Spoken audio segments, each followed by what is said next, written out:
और जब independent variable एक से ज्यादा होंगे, सही है, मोर देन 1 होंगे, तो वहां पे हमेशा कौन सा डेरिवेटिव लगेगा? Partial derivative. कौन सा नहीं? Partial derivative. सही है, नजर आ रहा है सारा वो? यस सर, नजर आ रहा है। अच्छा, ऑर्डिनरी डेरिवेटिव के एग्जांपल ये, फॉर एग्जांपल ये लिखा हुआ y is equal to, this example है xk प्लस x प्लस 1। सही है, या मैं अगर ऐसे कहूं f of x sir is ये नीचे इक्वल से टू, नजर नहीं आ रहा है।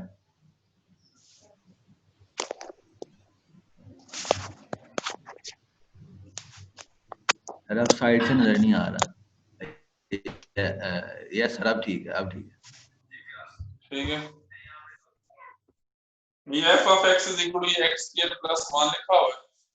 अब मुझे बताइए, ये जो फंक्शन है सिर्फ एक वेरिएबल पे डिपेंड कर रहा है ना, x पे। सही है, तो इट मीन यहाँ पे कौन सा डेरिवेटिव लगेगा? ऑर्डिनरी डेरिवेटिव लगेगा। तो अगर मैं इसको लिखना चाहूँ, इसको मैं लिखूंगा df ओवर dx। सही है, और x स्क्वायर का डेरिवेटिव क्या होगा? 2x, और यहाँ x का डेरिवेटिव क्या होगा? 1। ऐसे ही है। और फिर अगर ये हमारे पास ये एक से ज्यादा वेरिएबल्स हो, जिस तरह ये फंक्शन है f ऑफ x y, ये किस पे डिपेंड कर रहा है? x square plus y square plus 1। जब आपने यहाँ डेरिवेटिव लेना है, ये बन जाएगा पार्शियल f और पार्शियल x। इसका डेरिवेटिव क्या होगा? 2x।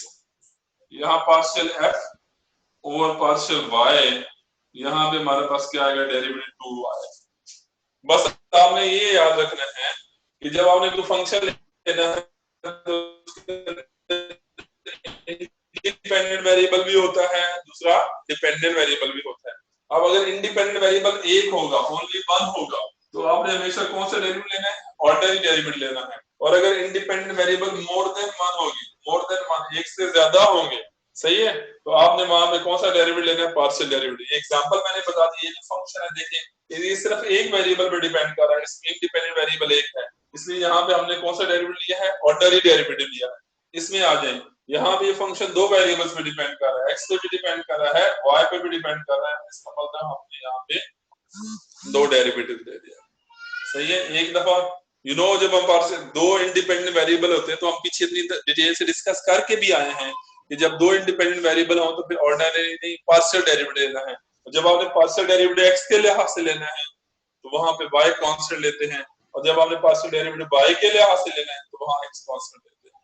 तो जब आपने x के लिहाज से लिया तो x स्क्वायर का डेरिवेटिव 2x आया, y स्क्वायर का 0, 1 का 0।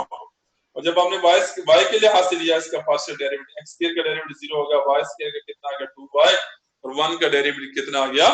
0 आ गया। ये था क्या जी? इंडिपेंडेंट वेरिएबल्स के लिहाज से। सही है, अब किसके लिहाज से करना है? डिपेंडेंट वेरिएबल्स के लिहाज से। इसको थोड़ा सा देख लीजिएगा। सही है,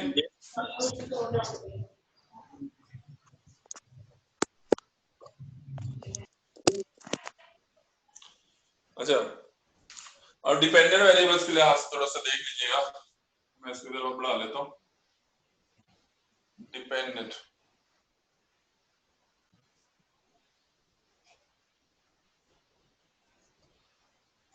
डिपेंडेंट वेरिएबल्स को, इसमें दो एग्जांपल्स हैं। सपोज अगर यहाँ ओनली 1 आए या मोर देन 1 आए।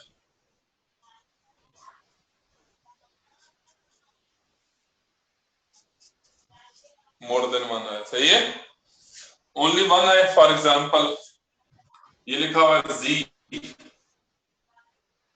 Is equal to x square plus sir ये y बोर्ड के ऊपर स्क्वायर। बॉडी का निशान बनाया हुआ है जी, क्या कह रहे हो?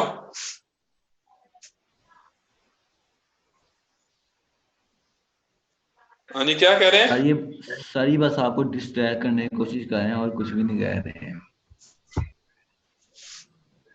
z is equal to x square plus y square plus 1 लिखा हुआ है, और इसी तरह z is equal to suppose लिखा हुआ है इसके, ये इसमें देखो, मुझे बताओ, यहाँ डिपेंडेंट वेरिएबल एक है ना, ये z डिपेंडेंट वेरिएबल है, तो यहाँ पे x और y क्या इंडिपेंडेंट? समझ लगी ये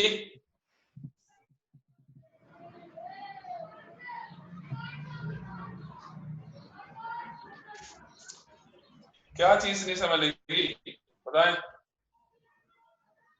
अब ये देखिए जी डिपेंडेंट वेरिएबल है, जी किस पे डिपेंड कर रहा है, एक्स पे भी और दूसरा वाई पे भी।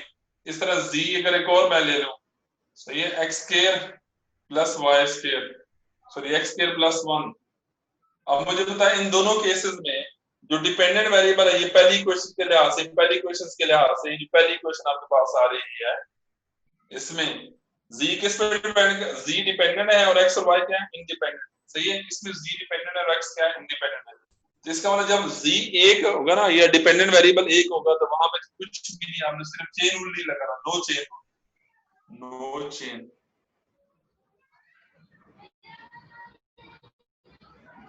लेकिन अगर हमारे पास डिपेंडेंट वेरिएबल एक से ज्यादा आ जाए, फॉर एग्जांपल ये लिखा हो x is equal to 8t square, y is equal to क्या लिखा हो 280, सही है, x is equal to 8t square और y इज इक्वल टू 280। अब मुझे बताएं ये जो x है वो t पे डिपेंड कर रहा है ना, और y भी किस पे डिपेंड कर रहा है, t पे। अब इसका मतलब जो डिपेंडेंट वेरिएबल है एक से ज्यादा आ गया ना, दो डिपेंडेंट वेरिएबल आ गए, तो यहाँ आप लोगों ने चेन रूल लगाना है। कौन सा रूल लगाना है, चेन रूल, सही है, चेन रूल। फॉर एग्जांपल ये देखो x is equal to T square था, y इज इक्वल टू क्या था t। अब मुझे बताएं इसमें x क्या है, डिपेंडेंट है, और y क्या है, डिपेंडेंट। x भी किस पे डिपेंड कर रहा है, t पे, और y भी किस पे डिपेंड कर रहा है, t पे। तो मैंने आपको क्या कहा था कि जब डिपेंडेंट वेरिएबल एक होगा तो चेन रूल नहीं लगाना, लेकिन अगर डिपेंडेंट वेरिएबल दो आ जाएंगे तो कौन सा रूल लगाना है, चेन रूल लगाना है। बस इतनी सारी बात याद रखनी है, यानी एक दफा आपने इंडिपेंडेंट वेरिएबल्स के लिहाज से देखना है और एक दफा डिपेंडेंट के लिहाज से देखना है। जब आपने इंडिपेंडेंट के लिहाज से देखना है, तो अगर इंडिपेंडेंट वेरिएबल एक होगा तो इसका मतलब कौन सा डेरिवेटिव लगेगा, ऑर्डिनरी डेरिवेटिव। और इंडिपेंडेंट वेरिएबल एक से ज्यादा होंगे तो कौन सा डेरिवेटिव लगेगा, पार्शियल डेरिवेटिव। इंडिपेंडेंट वेरिएबल का ये रोल है, ये डेरिवेटिव के बारे में बताएगा कि ऑर्डिनरी डेरिवेटिव लगाना है या पार्शियल डेरिवेटिव लगाना है।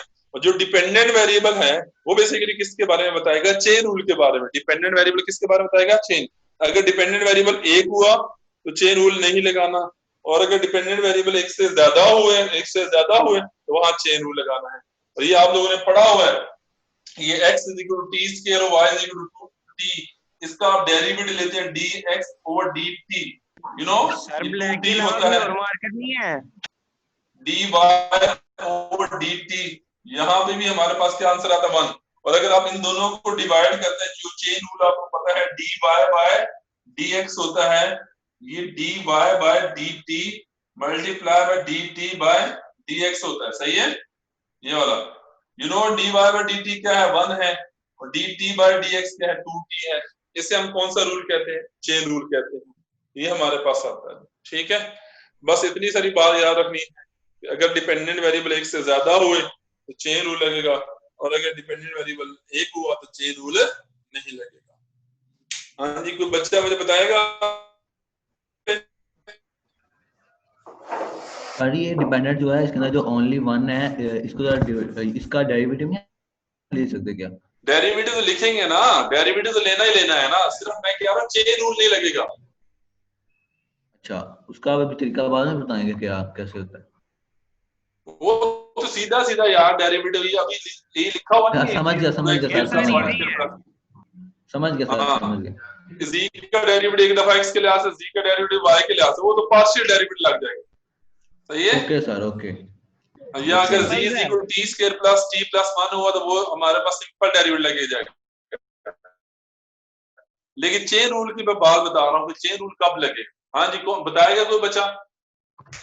क्या सर? कि इंडिपेंडेंट वेरिएबल होगा तो हमें क्या पता चलेगा क्या क्या चीज करनी है, और डिपेंडेंट के लिए क्या क्या करना है।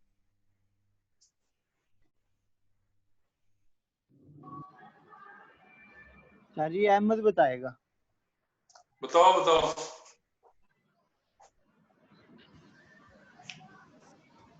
मर गए हो, बता दो सी यार, तुम भी बता दो यार। अहमद भाई का नेट ऑफ हो गया। सर सीआर पबजी खेल रहा है। अच्छा एक दफा मेरे पास मेरी बात दोबारा सुन लो सारे। आप अगर इंडिपेंडेंट वेरिएबल एक हुआ तो हमारा पार्शियल सॉरी ऑर्डर ही डेरिवेटिव लगेगा। अगर इंडिपेंडेंट वेरिएबल एक से ज्यादा हुए तो कौन सा डेरिवेटिव? Partial derivative. यानी इंडिपेंडेंट वेरिएबल्स हमें डेरिवेटिव्स के बारे में बताएगा कि अगर इंडिपेंडेंट वेरिएबल एक हुआ तो ऑर्डर ही डेरिवेटिव, इंडिपेंडेंट वेरिएबल एक से ज्यादा हुए तो पार्शियल डेरिवेटिव।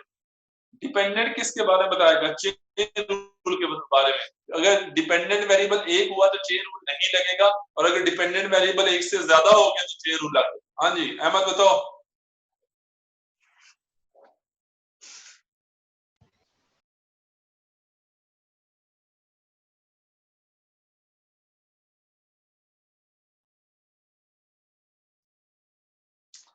मर गए हो? हाँ जी यार तुम ही बता दो यार, कि समझ को नहीं आ रही? सर मैं बता जी बेटे आप बता दो। सर जो फंक्शन होगा उसके दो पार्ट्स होंगे, एक इंडिपेंडेंट उसका पार्ट होता है और एक इंडिपेंडेंट होता है।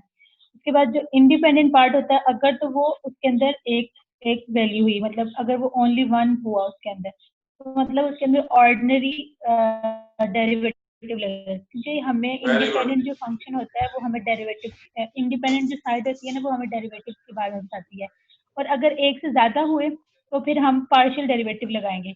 और इसी तरह जो हमारी डिपेंडेंट वाली साइड होगी उसमें, जो कि हमारी लेफ्ट वाली साइड होती है, उसमें हमने अगर ओनली वन हुआ, ऐसा ही है, बकवास कर कौन है ये बीच में? तो हमें जो डिपेंडेंट होती है वो हमें चेन रूल के बारे में बताती है। अगर ना हुआ, अगर एक ओनली वन हुआ तो फिर इसका मतलब हमने कोई चेन रूल नहीं लगाया। लेकिन अगर एक से ज्यादा हो गए, फॉर एग्जांपल आपने बताया कि एक्स पे भी डिपेंड कर रहा है और वाई पे भी डिपेंड कर रहा है टी, तो फिर उसके बाद हमें फाइंड करना होगा d y by d x. Obviously हम चेन रूल लगाएंगे, ताकि हम पहले तो हम d x by d t find करें, d y by d t find करें, तो फिर हम दोनों को चेन रूल का फॉर्मूला लगा के तो फाइंड करें। तो हमें जो डिपेंडेंट वैल्यू होती है वो हमें बताती है कि इस पे चेन रूल लगना है या नहीं लगना। सर आपकी आवाज नहीं आ रही। सर ये जो लेफ्ट साइड वाला सर ये जो लेफ्ट साइड वाला वेरिएबल लेना ही हमेशा डिपेंडेंट लेना है हमने। क्या मतलब? ये वैसे ही किया यार, आप इधर इंडिपेंडेंट ले दो उधर इंडिपेंडेंट ले दो, कोई फर्क नहीं है। Yes sir. सिर्फ आपकी इंफॉर्मेशन के लिए मैंने लिखा है, आप लोगों पे डिपेंड करता है। आप इधर इंडिपेंडेंट लिख दो उधर डिपेंडेंट लिख दो। और ये किसने कहा कि आप ये इसकी बात कर रहे हैं इस फंक्शन के लिहाज से? Yes sir. हाँ हाँ ये ठीक है, ये डिपेंडेंट होता है और ये दूसरी साइड में मोस्टली इंडिपेंडेंट। सही है। yes, और ये मोस्टली अकॉर्डिंग टू कंडीशन भी लेते हैं ना। ये फंक्शन लिखा हो ना एफ ऑफ एक्स लिखा हो, तो फंक्शन सिर्फ किस पे डिपेंड कर रहा है? मतलब सपोज ये एफ ऑफ एक्स में अभी फंक्शन एक्स पे डिपेंड कर रहा है। अगर मैं यहाँ पे एफ एक्स और यहाँ कॉमा वाई लिख दूं, ये फंक्शन एफ एक्स वाई पे डिपेंड कर रहा है। और यहाँ पे अगर मैं एफ एक्स वाई जी लिख दूं, ये एक्स वाई जी तीन पे डिपेंड कर रहा है। सही है। ये अकॉर्डिंग टू कंडीशन होता है कभी। अच्छा अब हम लोगों ने चेन रूल के बारे में डिस्कस करना था। इतनी जो डिटेल्स बताई है सिर्फ चेन रूल के बारे में बताई है। सही है। चेन रूल ताकि समझ आ जाए।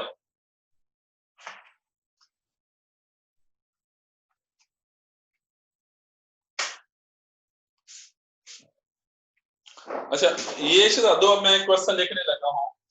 देखो अभी आप लोगों ने ये क्वेश्चन किया था x इज इक्वल टू,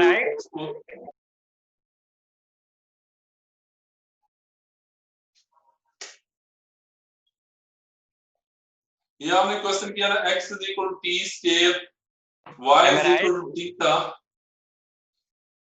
सही है। अब मुझे बताइए इसमें डिपेंडेंट वेरिएबल दो आए थे, तो आप उसने क्या कहा था? ये क्वेश्चन ऐसे x is equal to T square, y is equal to T dt, y is equal to t, तो आपने dy बाय dx फाइंड करना है। क्या फाइंड करना है? dy by dx। ये किस तरह पता चलता है? ये चेन रूल लगाना होता है। एक तो आपको यहाँ से पता चला कि यहाँ दो डिपेंडेंट वेरिएबल आ रहे हैं, और दूसरी बात उसने जो आपसे डेरिवेटिव पूछा वो पूछा y का डेरिवेटिव x के लिहाज से। y का डेरिवेटिव किसके लिहाज से? x के लिहाज से। लेकिन y तो x पे डिपेंड ही नहीं कर रहा, y किस पे डिपेंड कर रहा है? t पे डिपेंड कर रहा है। इसका मतलब इसलिए यहाँ पे चेन रूल लग रहा था। सही है। तो यहाँ इनको इस इक्वेशन को आपको पता है पैरामीट्रिक इक्वेशंस भी कहते हैं, जिसके अंदर एक से ज्यादा वेरिएबल्स आ जाए ना, एक से ज्यादा डिपेंडेंट वेरिएबल आ जाए, उसे हम पैरामीट्रिक इक्वेशंस कहते हैं। ये अभी आपको समझा चुका हूँ। तो आपने क्या करना होता है, यहाँ पे dx ओवर dt लगाया था, इसका डेरिवेटिव कितना आया था 2t, यहाँ लगाया था dy ओवर dt और इसका डेरिवेटिव कितना आया था 1। सही है।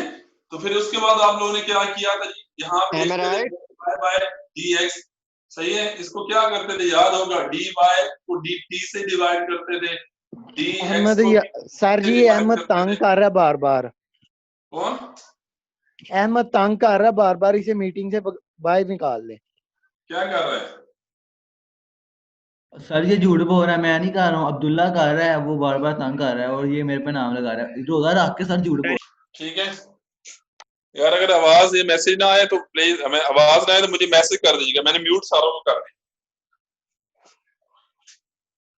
अच्छा, उससे अगला काम देखिएगा प्लीज, यहाँ पे ये तो था हमारे पास, यहाँ से इससे पता चल गया कि x equal T square y equal T T, ये हमारे पास, ये इसको चेन रूल कहते हैं।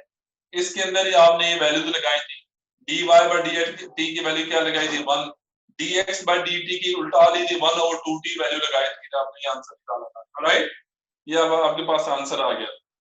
अब उसके बाद अगला आप लोगों ने काम क्या करना है, इसको चेन रूल कहते हैं। लेकिन इस चेन रूल में क्या हो रहा था, थोड़ी सी बात थोड़ी सी सुनिएगा, यहाँ पे डिपेंडेंट वेरिएबल्स तो दो आ रहे हैं, दो डिपेंडेंट वेरिएबल्स की वजह से ये चेन रूल आपका लगा था। और दी मुस्तफा, ठीक है बेटा, मैं थोड़ा सा बस फिनिश करके आपको थोड़ा सा पढ़ा